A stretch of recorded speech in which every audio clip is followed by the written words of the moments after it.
Okay, what happened is like my brother, who was a really bad boy, made mom cry all the time. One day he comes home with three of his friends and he's preaching and singing Christian music, and I'm thinking, wait a minute, there must be a God. If God changed my brother who made my mom cry all the time, there must be a God. I want what he's got. So I gave my life to Jesus.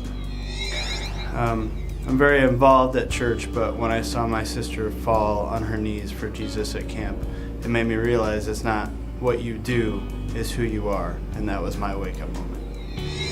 Jason was teaching a couple months back in the Journey class that sometimes you have to get to the point where you feel like dying before you make that next step to embrace change. And I was working with a counselor on an eating disorder that I have, and I realized that I felt like I was dying.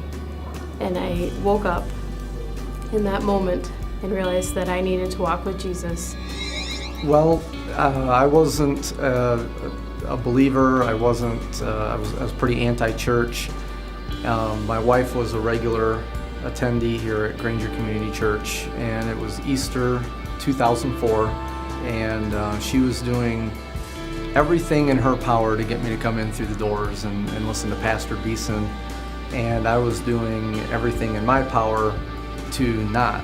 I hadn't shaven, I hadn't showered, I was wearing a baseball cap, I was in jeans and a t-shirt, which still am, and just trying to come up with any excuse.